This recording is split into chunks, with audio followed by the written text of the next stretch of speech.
विधायक विपक्ष के आदमी हैं, उनके पिताजी के ज़माने में क्या हुआ, कितने सारे भ्रष्टाचार के काम हुए, कितने सारे केसेस लगे, कितने सारे आरोप लगे, किया उन्होंने कभी आज तक? डेवलपमेंट की ये कहाँ से बात करेंगे? अगर आरती राव को यहाँ से टिकट मिलती है तो खोला साहब का क्या फैसला रहेगा? राव साहब रेवाड़ी से आरती राव को चुनाव नहीं लड़ाना चाहते, जहाँ तक मेरी जानकारी है। क्या खामियां रही जिसकी वजह से मनोहर सरकार के कुछ फैसलों पर यू टर्न लेना पड़ रहा है? नहीं है, इम्प्लीमेंटेशन है, यू टर्न किसी में भी नहीं है। अब कांग्रेस के विधायक हैं, वो विकास कार्यों का उद्घाटन कर रहे हैं, माला किसकी है, पगड़ी किसकी है, सरपंच किसके हैं, पैसे किसकी सरकार के हैं। और ठीक है कि हमारे 5 सांसद हारे, वो हमें जनता ने काम करने का और सबक दिया है, हमारे पास समय है और बेहतर काम करेंगे। विधानसभा में पूरी मेजोरिटी के साथ हम जीत करके तीसरी बार आएंगे। रेवाड़ी को नगर निगम हम ही बना सकते हैं, बाकी किसी की सोच ही नहीं है। कि सुनील मूसेपुर जी ने स्वयं ये कहा कि मेरे बजाय सबको संयोजक बनाया जाए। मैंने पिछले 5 सालों में 90,000 परिवारों को अपने कार्यालय से, अपने यहाँ पोर्टल से, मेरे सिस्टम से, और हमने अपने स्तर पर रिव्यू किया कि क्या मुझे चुनाव लड़ना चाहिए, तो लोगों का यह कहना था कि आपको आना चाहिए। लगभग 10%, 10.14% पंजाबी बिरादरी रेवाड़ी में रहती है।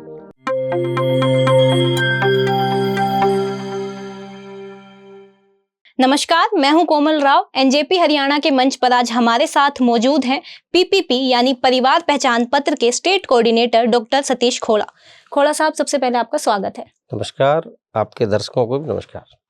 विधानसभा चुनाव, जैसा कि आप सब जानते हैं, नजदीक हैं, तो ऐसे में खोला साहब रेवाड़ी विधानसभा से चुनावी तैयारी कर रहे हैं, भाजपा से टिकट की उम्मीद कर रहे हैं। उन्हीं सब सवालों पर आज इनसे चर्चा करते हैं। सीधा मुद्दे से शुरुआत करते हैं। भाजपा के कई नेता चुनाव लड़ने का ऐलान कर चुके हैं। हालांकि पार्टी ने अभी तक किसी उम्मीदवार का नाम अनाउंस नहीं किया है, लेकिन कई नाम हैं जो अपना खुद चुनाव लड़ने का ऐलान कर चुके हैं। क्या उसमें आपका भी एक नाम है? जो भी कोई राजनीतिक कार्यकर्ता, चाहे भारतीय जनता पार्टी का है, चाहे कांग्रेस का है, या किसी भी पार्टी का है, सब लोग चुनाव लड़ने के इच्छुक हैं। चुनाव लड़ने का ऐलान ऐसा नहीं है, सब लोगों ने ये कहा होगा, जहाँ तक मेरी जानकारी है, कि मैं टिकट का प्रबल दावेदार हूँ, पार्टी मुझे ही टिकट देगी और मैं चुनाव लड़ूंगा। इस तरह की बात तो किसी की हो सकती है, लेकिन किसी ने ये नहीं कहा होगा कि मैं भारतीय जनता पार्टी का कार्यकर्ता हूँ, मैं चुनाव लड़ूंगा। नहीं, राव नरबीर है, बिमला चौधरी, उन्होंने तो खुलकर कहा है कि हम चुनाव लड़ेंगे। मैं रेवाड़ी जिले का कार्यकर्ता हूँ जी, तो बड़े नेताओं की बात कम, रेवाड़ी जिले के कार्यकर्ताओं की जहाँ तक हम बात करें तो सभी अनुशासित कार्यकर्ता हैं, और भारतीय जनता पार्टी राष्ट्रीय पार्टी है और दुनिया की सबसे बड़ी पार्टी है। इस पार्टी में जो कार्यकर्ता आया, जिसने मन लगा करके काम किया, जरूरी नहीं है कि वो विधायक ही बने, उनको और भी बड़ा मान सम्मान पार्टी देती है। जहाँ तक मेरी सवाल है, मैं कई वर्षों से कार्यकर्ता हूँ। अब मैं समझता हूँ कि मैंने भारतीय जनता पार्टी में चुनाव लड़ने के उम्मीदवार के रूप में जो काम हो सकता है, वो मैंने शायद, जो ट्रेनिंग होती है वो शायद मैंने पूरी कर ली है, इसलिए मैंने अपना दावा पेश किया है। चर्चाएं ऐसी भी चल रही हैं कि खोला साहब अपनी टिकट पक्की करने के लिए राव साहब, केंद्रीय मंत्री राव इंद्रजीत सिंह के निकट जा रहे हैं। राव इंद्रजीत के खिलाफ पहले तो आप काफी मुखर होकर बोलते रहे हैं, कई मुद्दों पर आपने उन पर सवाल उठाए हैं, तो अब ये बदलाव कैसे? राव इंद्रजीत सिंह जब भारतीय जनता पार्टी में आए, मैं रेवाड़ी जिले का अध्यक्ष था। एक अध्यक्ष, चाहे वो कितना ही बड़ा नेता हो, कहीं पर भी पार्टी ज्वाइन करके आए, लेकिन जब जिले में आता है तो उसकी सदस्यता का फार्म जिला अध्यक्ष ही भरते हैं। मैं जिला अध्यक्ष होने के नाते मैंने उनका फॉर्म भरा है। उसी दिन से जब मैंने फॉर्म भरा, पहला लोकसभा का चुनाव लड़ा, और उस चुनाव में जिलाध्यक्ष के तौर पर मैंने काम किया। वो मेरे नेता हैं, पहले थे, आज हैं, और जब तक भारतीय जनता पार्टी में है, मैं भी भारतीय जनता पार्टी हूँ जब तक मेरे नेता है। आप भी रेवाड़ी से तैयारी कर रहे हो और ऐसा नाम भी आ रहा है कि आरती राव रेवाड़ी से चुनाव लड़ सकती हैं। अगर आरती राव को यहाँ से टिकट मिलती है तो खोला साहब का क्या फैसला रहेगा? आरती राव राव इंद्रजीत सिंह की बेटी है। राव इंद्रजीत सिंह भी यही चाहते हैं कि मेरी विरासत को आगे बढ़ाया जाए, और स्वयं वो अटेली के मंच पर ये कह चुकी हैं कि हमारी इच्छा अटेली से चुनाव लड़ने की है। और उन्होंने कहा था 2 सीटें, उसमें से एक अटेली हो सकती है। नहीं, देखिए, अनुमान जताया था। देखिए, राविंद्रजीत सिंह की बेटी है, वो कह सकती है, लेकिन जहां तक मेरी जानकारी है, राव साहब रेवाड़ी से आरती राव को चुनाव नहीं लड़ाना चाहते, जहां तक मेरी जानकारी है। आप पीपीपी के स्टेट कोऑर्डिनेटर हैं। अब पीपीपी पे कई मुद्दों पर नायब सैनी सरकार यू टर्न ले रही है, क्या खामियां रही जिसकी वजह से मनोहर सरकार के कुछ फैसलों पर यू टर्न लेना पड़ रहा नहीं है? है, इम्प्लीमेंटेशन है, यू टर्न किसी में भी नहीं है।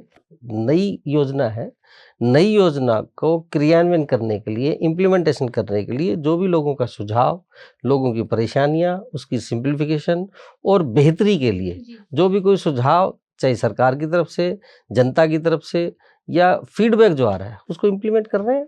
माननीय मनोहर जी जिन्होंने इस योजना को शुरू किया, उन्होंने भी अनेकों इम्प्लीमेंटेशन किए हैं। नायब जी के आने के बाद, क्योंकि समय कम था, चुनाव नजदीक आ रहे थे, दबाव था, इसलिए थोड़ा सा इन फैसलों को जल्दी किया है। यू टर्न तो ले ही रहे हैं, अगर आप पीपीपी की मना कर रहे हैं तो उसके अलावा सरपंचों को कुछ पावर देने की बात हो, कई फैसलों पर तो यू टर्न लिया है। नहीं, यू टर्न नहीं है, इम्प्लीमेंटेशन है। काम देखिए, ई टेंडरिंग का काम शुरू करने का प्रयास किया, उसमें से मेजॉरिटी ऑफ सरपंच उन्होंने कहा जी ये ई टेंडरिंग नहीं करके मैनुअल को कराया जाए। In democracy 51% is 100%, 49% is 0। Majority में लोगों ने कहा, तो जनता, क्योंकि ये सरकार जनता की है, ये लोगों की है, ये कोई कांग्रेस की सरकार नहीं है जहाँ वन मैन शो हो, ये एक परिवार की सरकार नहीं है, ये जनता की सरकार है, पार्टी के कार्यकर्ताओं की सरकार है। जब कार्यकर्ताओं से, लोगों से फीडबैक आया, उसको इम्प्लीमेंट कर दिया। मनोहर वन सरकार में आपने नगर परिषद रेवाड़ी में हजारों करोड़ के घोटाले के आरोप लगाए थे, उसके बाद आप चुप हो गए, फिर बाद में लोगों ने भी सवाल उठाए, क्या वजह रही, आप क्यों चुप हो गए? आपने जो आरोप लगाए वो गलत थे या सरकार की तरफ से कोई कार्रवाई नहीं की गई?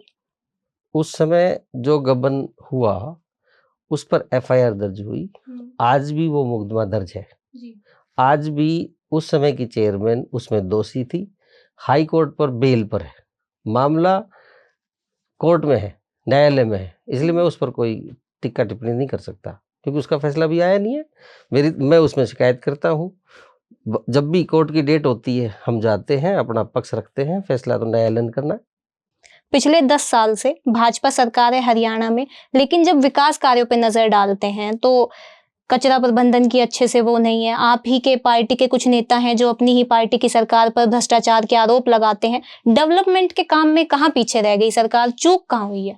नहीं, आप रेवाड़ी विधानसभा में हमारा विधायक नहीं है, लेकिन पूरे 4.25 साल का आप लेखा जोखा देखेंगे तो जितना पैसा बाउल में आया, जितना पैसा कोसली में आया, उतना ही पैसा रेवाड़ी में आया। वो एक अलग बात है कि उसको बताने में हमारा पैसा आया, उसको बताने में हमारी कमी जरूर रही है, ये हमारी अपनी कमी है। अब कांग्रेस के विधायक हैं, वो विकास कार्यों का उद्घाटन कर रहे हैं, माला किसकी है, पगड़ी किसकी है, सरपंच किसके हैं, पैसे किसकी सरकार के हैं। लेकिन मनोहर जी ने ये कहा कि जनता, ठीक है कि जनता ने उनको एमएलए बनाया, लेकिन आज मुख्यमंत्री पूरे प्रदेश के मुख्यमंत्री हैं, इसलिए सबका साथ समान विकास का नारा चरितार्थ किया है, तो वो हमारी सरकार ने किया। जमीनी स्तर पर विकास कहाँ है? अगर हम रेवाड़ी की बात करते हैं, आप सड़कों की हालात देखिए, कैटल फ्री है रेवाड़ी, लेकिन आवारा पशु सड़कों पर दिख ही जाएंगे आपको, बेसहारा पशु।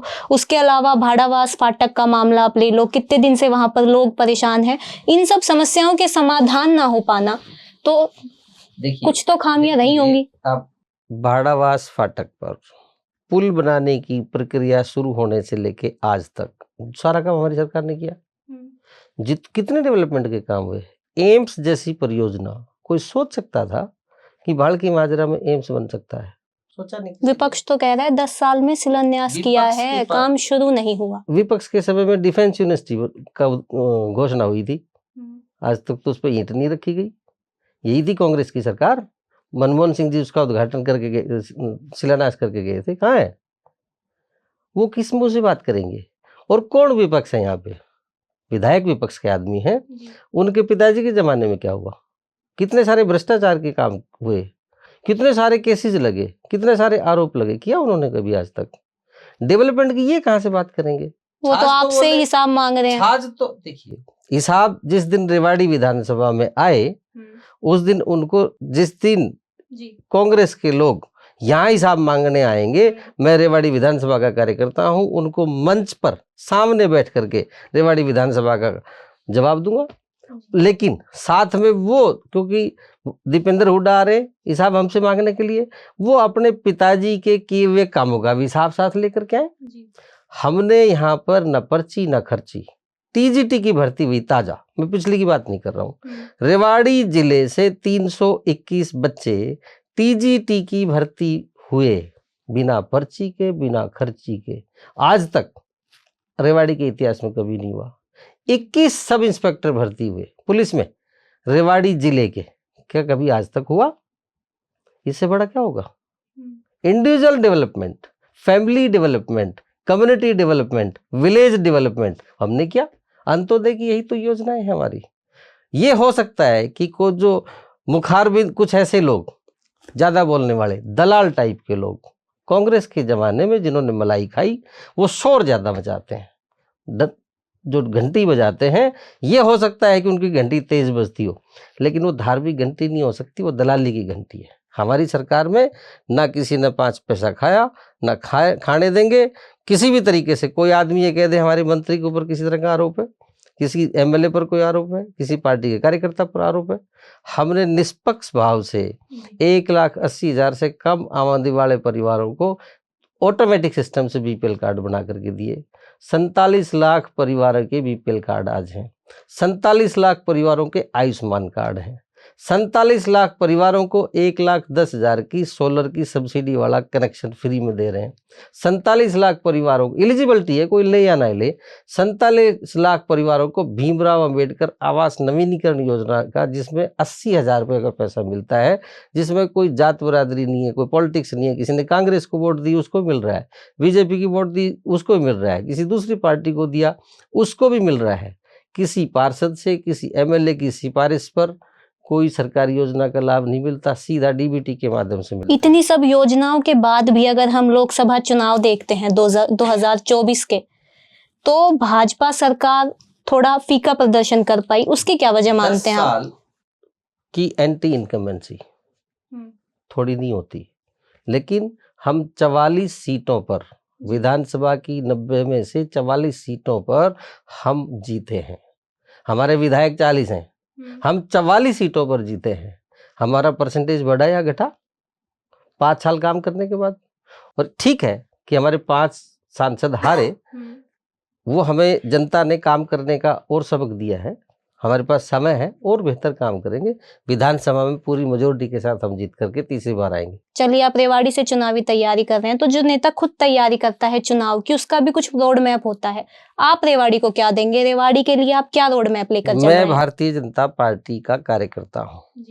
मैं अपने आप को भारतीय जनता पार्टी का निष्ठावान कार्यकर्ता समझता हूँ। भारतीय जनता पार्टी के कोई भी चुनाव, चाहे लोकल बॉडी के चुनाव हैं, चाहे विधानसभा के चुनाव हैं, चाहे लोकसभा के चुनाव हैं, भारतीय जनता पार्टी अपना रोड मैप बनाती है। मैं उसी के अनुसार ही काम करूंगा। व्यक्तिगत तौर पर मैं ये समझता हूँ, पार्टी के एजेंडे से अलग होकर के नहीं, लेकिन व्यक्तिगत तौर पर, क्योंकि मैं रेवाड़ी में रहता हूँ, रानी रेवती की नगरी है। हिंदुस्तान जब आज़ाद हुआ, जब ये शहर था, गुड़गांवा गांव था, यहाँ डेवलपमेंट की गुंजाइश है, इसमें कोई शक नहीं है। रेवाड़ी को नगर निगम बनाना, जब मैनिफेस्टो बना, नगर परिषद का हमारा चुनाव हुआ था, उस मैनिफेस्टो का मैं इंचार्ज था। उस मैनिफेस्टो में हमने अपनी पैरवी करके इस बात को रखा था। आज हम इस बात पर कायम हैं कि रेवाड़ी नगर निगम बने। और मैं समझता हूँ कि जब नगर निगम रेवाड़ी बन जाएगा तो सारी चीजें, यही मेरा सवाल भी था कि 18 अगस्त को नायब सैनी आ रहे हैं, तो क्या इसकी घोषणा कर सकते हैं यहाँ पर? वो तो देखिए, मुख्यमंत्री जी की घोषणाएं तो सीएम कार्यालय करता है, लेकिन ये हमारा एक मांग भी है, हमारा एजेंडा भी है और हम बढ़ाएंगे। रेवाड़ी को नगर निगम हम ही बना सकते हैं, बाकी किसी की सोच ही नहीं है। रेवाड़ी में अभी चुनाव से कुछ दिन पहले ही जिला अध्यक्ष बदला गया, क्या वजह रही? आप क्या वजह मानते हैं कि जिला अध्यक्ष को बदलना पड़ा चुनाव से पहले? मैं भी पार्टी का जिला अध्यक्ष रहा हूँ, आज नहीं हूँ। मेरे से पहले लक्ष्मण यादव जिला अध्यक्ष थे, वो नहीं है। मेरे बाद में जो जिला अध्यक्ष थे आज वो नहीं है। पार्टी का अध्यक्ष बदलना या दूसरा काम देना, ये सतत प्रक्रिया है, निरंतर प्रक्रिया है। अलग अलग तरीके से अलग अलग सिस्टम में होते हैं, और अकेले रेवाड़ी के थोड़ी बदले हैं, और भी कई जिलों के बदले हैं। एक सवाल मेरा ये भी है कि 2 दिन पहले बैठक हुई, उसमें नायब सैनी की जो रैली है उसका संयोजक बनाने की बात चली थी भाजपा नेता सुनील मूसेपुर को, लेकिन आपने उस पे नाराजगी जताई या आपने उस पे हामी नहीं भरी, क्या वजह रही? आपकी तरफ से कोई अंदर मीटिंग में था? अरे सूत्रों से आ जाती है इतनी खबरें हमारे पास। तो सूत्रों से और बात नहीं आई कि सुनील मूसेपुर जी ने स्वयं ये कहा कि मेरे बजाय सबको संयोजक बनाया जाए? ये बात क्यों नहीं आई आपके पास? आप बताइए। ये बात भी जब देखिए, ये वहाँ ये अंदर की जो बैठक थी वो उसकी चीजें हम आपको नहीं बता सकते, लेकिन अब जो रैली होगी वो पार्टी की रैली, जिसमें जिला अध्यक्ष की अध्यक्षता में कार्यक्रम होगा। अगर हम रेवाड़ी की बात करते हैं तो यहाँ जो भाजपा के टिकटार्थियों की सूची है वो काफी लंबी है, आपको क्यों चुना जाए? मैं आज अखबार में देख रहा था कि कांग्रेस के 52 लोग हैं, हमारे तो 52 से 52 है, कहीं 48 हैं, 40 से कम तो कहीं नहीं है, हमारे तो 40 नहीं है। रेवाड़ी से आपको क्यों चुना जाए? अगर 3-4 भी हैं मान लेते हैं, तो खोला साहब को क्यों चुना जाए? मुझे सरकार की योजनाओं पर काम करने का मौका मिला। सरकारी जिम्मेदारी तो मुझे 1 साल पहले मिली, लेकिन मैं गरीब परिवार से आता हूँ। एक गरीब परिवार को सरकार की योजनाओं का लाभ मिल करके वो अपने बच्चों का पालन पोषण कैसे कर सकता है, ये मैं अच्छी तरह से जानता हूँ। जब मैंने माननीय मनोहर जी की अंत्योदय की योजनाओं पर काम किया तो मुझे लगा कि मुझे इन पर काम करना चाहिए, पार्टी के स्तर पर भी करना चाहिए, निजी तौर पर भी करना चाहिए। मैंने पिछले 5 सालों में 90,000 परिवारों को अपने कार्यालय से, अपने यहाँ पोर्टल से, मेरे सिस्टम से लाभ दिया है, सीधा उनको लाभ दिया है। कोई व्यक्ति हिंदुस्तान में भारतीय जनता पार्टी का ऐसा कार्यकर्ता नहीं है जो ये डॉक्यूमेंटेशन के आधार पर, रिकॉर्ड के आधार पर बताए एक विधानसभा का कि मैंने इतने परिवारों को सरकार की योजनाओं का लाभ दिया है। जब ये आंकड़ा हमारा 30,000 के आसपास पहुंचा, मैं संगठन में काम करता हूँ, 30,000 का जब आंकड़ा पहुंचा तो लोगों ने मुझे उत्साहित किया कि आपको चुनाव लड़ना चाहिए। जब ये आंकड़ा 40 पर पहुंचा तो और मनोबल बढ़ गया। 50 के बाद तो मैं अतो उत्साहित हुआ। उसके बाद मुझे भी लगा, और हमने अपने स्तर पर रिव्यू किया कि क्या मुझे चुनाव लड़ना चाहिए, तो लोगों का यह कहना था कि आपको आना चाहिए। इसलिए मैं अपने किए हुए कामों को, जो लाभार्थी हैं उनके फीडबैक के आधार पर मेरा मन बनाया है, बाकी पार्टी की इच्छा। पिछले कुछ दिनों से जातिगत जनगणना पर काफी दावे हो रहे हैं। पंजाबी समाज ने दावा किया है कि वो 32,000 हैं। आपको क्या लगता है? आपके पास तो रिकॉर्ड होगा काफी। हाँ, मेरे पास है। हाँ, मेरे रिकॉर्ड के मुताबिक ये आंकड़ा सही नहीं हो सकता, लेकिन फिर भी अंदाजा लगभग 10%, 10.14% पंजाबी बिरादरी रेवाड़ी में रहती है। 32-33% के आसपास यादव हैं, और भी दूसरी जातियां हैं। भारतीय जनता पार्टी कभी जातिवादी की बात नहीं करती।